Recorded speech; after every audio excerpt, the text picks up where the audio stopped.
welcome to this episode of Rapid Mates. Today we'll be speaking with a phenomenal and talented content creator and singer as well. My name is Estelle Mello, and like I said, you are welcome. Now it's my honor and my pleasure to welcome Eio Prosper. How are you, Eio? I'm good. How are you? I'm good. So you know what? I just did just a little bit of your introduction. So I would allow you to please introduce yourself. You have said it all. Okay, my name is Iyo Prosper. I am a content creator based in Port Harcourt, and yeah, I'm also a graduate from University of Port Harcourt. Yeah, I think that's about it. Yeah. So you're a graduate of University of Port Harcourt. Now, before we go into details, what you do currently, what did you study? I studied geography and environmental management. And what you're doing now, is it in any way related to what you studied? I beg. It is. Okay. I mean, study of the earth. I use it. I don't know, man. I don't know, man. Because his friend who is watching now just said he's using what he studied to search for locations to create content. Exactly. But you know what? I'm going to ask you, what kind of content do you create? Of course, I do know what the kind of content you create, but for our viewers, explain to me or explain to our viewers the kind of content that you create. Okay, I create Christocentric content. Basically, content centered around Christianity. Yeah. Content centered around Christianity. Yeah. Like I have a Christian fan base basically, so I make Christocentric content centered around Christ, around the Christian community. How long have you been doing this now? Plus or minus 2 years. I've not really kept track, but it's not been so long. Yeah, plus or minus 2 years. So is you anything that has to do with Christianity, that's what you depict for your content, right? Yeah. But is this something that you started off deliberately, or it was just something that started off, just doing? How did you start it off? So starting when I started making content, I just made it very I started with normal day-to-day African home stuff. So I did the first video, it did well. Second video did well. Then I had a conversation with a friend, and I talked about like Adam and Eve, how awkward it must have been when they were like when they found out that they were naked, and then they had to like come to God, and I was like, So I acted it out, and that video did better than the other ones. Wow, what a lovely day. Adam, good morning. Adam, I said good morning. Good morning, Your Excellency, Mrs. A. What? Are you happy now? Adam, you've been giving me attitude since. I don't know what I did to you. Why would I give you attitude if? Look at me, I'm suffering. And it's all your fault. Adam, okay, we have left the garden, fine. In every bad thing, there is a good thing inside. As you're not having sense to plant, look at your planting, you're doing things, you are building tents, you are doing creativity. Is it not good? You should thank me. Adam, look at the fruit you gave to me, it's bad. Well, I can't even eat it. At least it's not forbidden fruit. Adam, I didn't even come to argue with you last. Go and look for something and do. Leave me. Adam, what is today? You leave me alone. Oh my God. Adam, you don't even rate me at all. You don't even rate me last. Adam, it's Women's Day. Hold on. Women's Day. You create that one. You can't even say Happy Women's Day to you. Continue. The mother of your unborn children. Wow. Nice one. I know that you are looking for my mouth this morning, but you will not say the mouth. Okay? Hey, Gordy. Go and look for something and do with your life. Or look for a forbidden fruit and eat it. Jesus. Because that's what you do best. You eat forbidden fruits. See snake, Adam. See snake. On your mark, get ready, Jesus! go. So they kept on saying, "Oh, do this one, do the story of this, and I was like, and I found myself doing stories, and that's how I just niched myself into Christocentric content. So yeah, I basically tell Bible stories from a Nigerian perspective, like the average Nigerian perspective. It's so fun, down to our slang, to the pidgin, to our dressing. That's what I do. So I love the fact that you say you brought it down to our slangs, to pidgin, right? But for you to be able to interpret the role that you play, talk to me about the kind of research, the work, the timing that goes into research for what you do. Oh yeah, a lot. It takes a lot of work actually because you can't be wrong. One thing like one of my biggest fears making Bible stories is to misquote or to twist, something that is no longer like it, we're now missing the essence of the story. Do you understand? So I don't want to mislead people. I just like to do something as it is. Of course, there'll be comedy. There'll be there'll be a bit of me in it, but the main message is still there. So yeah, it's not easy. I have to research. I have to be sure that this is like not just what I know. I have to actually read, to make sure that this is what it is before I make my stuff. And then there's shooting.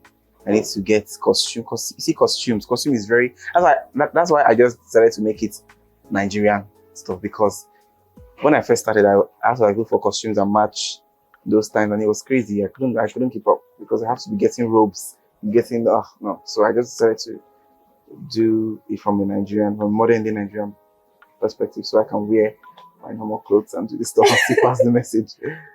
And how would you describe the reception? Now I've come across quite a number of your videos, and I love it that you've brought it down to that aspect where we can relate. Like you wear the African attire, or you wear like something we can relate to. But how would you describe the reception that you've gotten from people? It's crazy, honestly. Like I didn't expect to grow as fast as I did, honestly, because it's Christian content. What's trendy is, Silly things. I wouldn't say silly things. Well, silly things to trend, but like good stuff also, but not rarely Christian content. Do you understand? So you have to be very, I don't know, man. I'm surprised by how people relate to my stuff, how people want to see more of my stuff, how people love me. I'm really surprised. What is the most exciting thing as a content creator? What is that thing that gets you really excited about what you do? Seeing people comment on my stuff. And yeah. Seeing people talk like me physically, like when I meet, like people actually talk like the slangs I use in my videos. I see people using it like in person, and it's crazy. Like there's this particular one I do. I don't know wow, I don't know how, but like I see people doing it in real life. I went for okay, I shouldn't say that. I went for a gathering, an audition, and there were a lot of people there that knew me, and they kept on using my slangs. It was crazy. So yeah, that's like one of the most exciting things to me as a content creator. Seeing that people use my slangs in real life. For one who is in a content creation space, even though there are things that makes you excited, there are other things that would make you feel sad. Quite a number of challenges. What are some of the challenges you face as a content creator? Some of the challenges I face as a content creator, one of them is creative block. Yeah, I don't like to do stuff that I will not be proud of. So I tend to like critically think. No matter how small you think my content is, I have to really think about it before I post it. So whenever I do something without critically thinking about it, I tend to want to archive it, or So when I hit a creative block, that's the point where I can't even think of anything. And there are different factors that cause that. So I can't create anything. I have my team set, I have my cameras, but I can't just create anything. So in that moment, what do you do? I take a rest. I rest because myself not person born me. So I just chill. I go out. I tend to watch other of my videos, watch other creators. I tend to read my Bible a bit, I tend to read my Bible, actually, not a bit. So I tend to read. So I'm going to use a particular content creator that I think I've seen you. I think I've seen a collaboration between both of you, and that is John Air. Now, there's one thing John Air is really known for, and that's the fact that he's very spontaneous, and the fact that something could happen like literally today and evening, the same day or the next day, you're seeing it, Yeah. right? He's mimicking or he's putting out the content that repeats what has happened. So I'm going to ask you, how do you ever face that fear? Do you ever face that challenge of, oh, I need to get on this, oh, I need to put this out, oh, I need to be consistent? Do you ever have that No. challenge? I don't, because okay, I used to when I had my first viral moment. That was Easter, last year. I think it was last year, and I did a video that went viral. I was like, oh my god, I need to this is the time to act. You know, I was trying to make videos. I was fighting to post every day. It was crazy, and those kind of things. I actually got burnt out. So right now, I'm moving at my own pace. I'm not pressuring myself. I'm not putting unnecessary pressure on myself. Of course, I want to show up. I want to do the work, but I'm not going to put pressure on myself too much, because not person but me. Because like so I don't wear. I'm not competing with anybody. So I'm just moving up at my own pace. If there are content creators that you would want to work with currently, who are they? So let me start with Nigeria. Nas boy, I know, right? It's see, I love how Nas boy thinks. I love his content. He's so creative. Like I've gone to meet him before when I was still starting up. I met him, and he's very creative, very creative. And then there's this guy Desmond. I also love Desmond's content. I love the quality. I love the creativity. I just love his.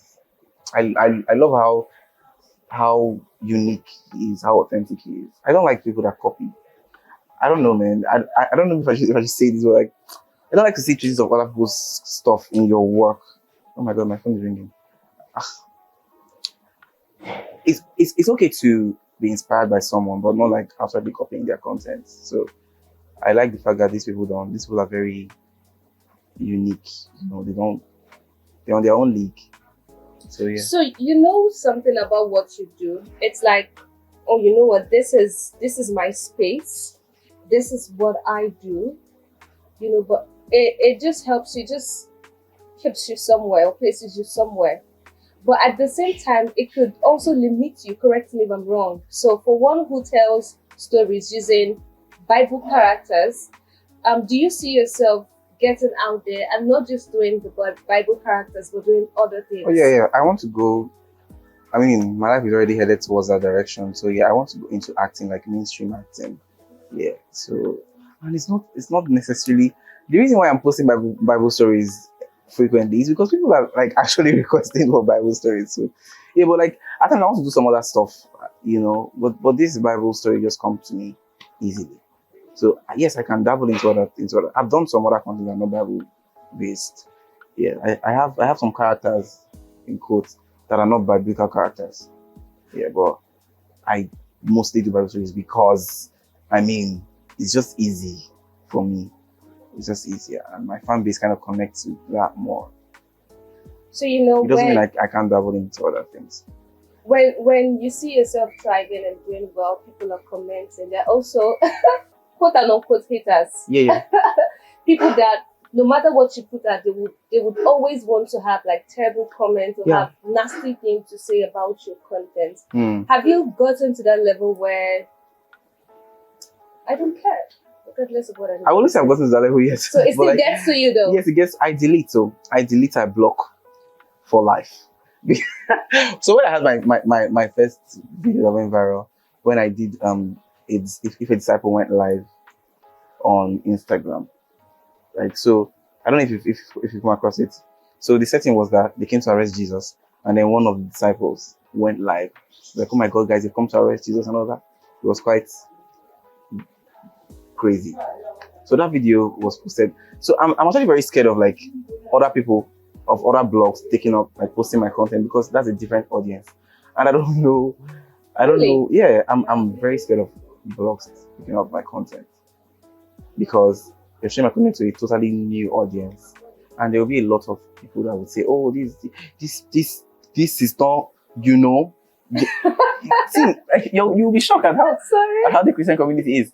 This is her. Disrespectful. Do you understand? This. And that's not the intention. I'm not doing it for.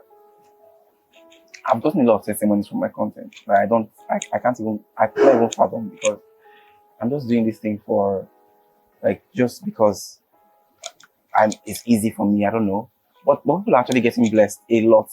Like, there are some stories that I've acted out, and people are like, "Oh my God, I didn't know that this was." I have to read about. I just read about, and those things actually, like, really, makes me feel good. But then when I see hate comments, I'm like, I beg. Even on my page, I get some hate comments. "Oh, bro, this is not," and then I just go, I just check, I delete, and I block for life, because I cannot have any. The first time I was having those comments like that, I was panicking. I had to leave my phone because I couldn't stop it. My TikTok was blowing up, and I was seeing some bad comments. I was seeing a lot of good comments. Like, if I have like 10 comments, 8 are good. Those 2 bad will really get to me. Yeah, so I had to leave my phone. I was just just trying to calm down. Yeah, well, where I'm at right now, I'm trying to manage it. Maybe with time, I'll get to the point where I don't care anymore. But like right now, I still slightly care about, getting dragged. I'm thinking, when your parents or family members or people really close to you saw you trending, what was going through their mind? So first of all, I blocked my family members at first. So the thing is, I'm a very shy person here, and I don't like the people I know personally to be in my social media space. Do you get? So if I'm involved with you actively, in terms of, like, if you have a close relationship, my family, my very close friends, at first I shall block them from watching my stuff. I blocked my dad. I think my dad is even still. Yeah, I think my dad is still blocked on Instagram, but like, he sees my stuff on Facebook now because I have entered into Facebook. So maybe he watches it there, because he actually watches my content a lot these days. Yeah. So yeah, What's the reaction like for your dad? Oh, the thing is, my dad is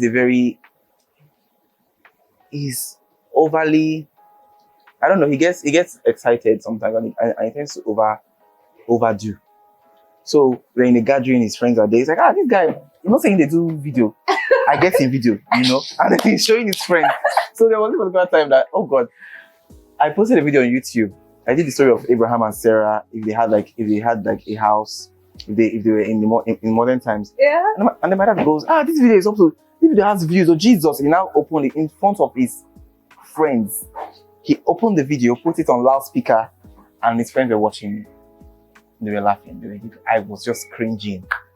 So those kind of things now that's what made me to block him on social media. Why? But it's supposed to make you happy. No. See, I can't even watch my video where people are. I don't like my friends watching my video where I am. I can't stand it. For real? Yes. If I could block everybody that I know, like, that I have a close relationship, I would block. Where do you shoot your video? Is it not at home? So the thing is, when I'm shooting my videos, I tend to, like, it's almost like an alter ego. So, like, I just switch personalities. So I can strip my clothes now if it means that, like, if I need to for a video, I will do it. But after that period, no, I want to just be myself. So yeah. Interesting, and it's so amazing the work that you do. For anyone who is coming up, or someone who wants to do what you do, what would you say to them? One thing I would say is be original. Like, look for something that will make your own content standard. Like, why do I need to watch this guy? Why not, like, why should you be preferred over other people? Just be original. Have your thing. You understand? Be creative. Be consistent. I've seen people that have really good work. I'm saying, like, Port Harcourt has a lot of talented people. I'm not even joking. Like, I see some people do stuff and I'm like, Jesus, I'm so surprised. But one thing that Port Harcourt creatives lack is consistency. So they're not like, I don't know. I think it's because there are no much, there are no creative like there are not much creative communities in Port Harcourt. So they tend to do stuff on their own. Because me, I know that I shall battle on my own. I shall really, like, I really battled on my own. But yeah, but I have a friend, Sikoro, that was like he really opened my eyes to a lot of things, because he's also in the content creation space, you know, and getting close to him, like, it really opened my eyes to a lot of possibilities. If you watch my skits and you watch his, you will see that there's a bit of influence. Yeah. You can see the influence, the way my mannerisms, the way I would interpret some stuff, because he's a perfectionist, and I kind of like got wired that way too. So I have a friend, yeah, legendary Ben. That guy uses green screen, and his content are crazy. You know, like that's something I like to go out because of who I am, who I got inspiration from. Do you understand? So yeah, I would say be consistent, and then also try to get a mentor to mentor.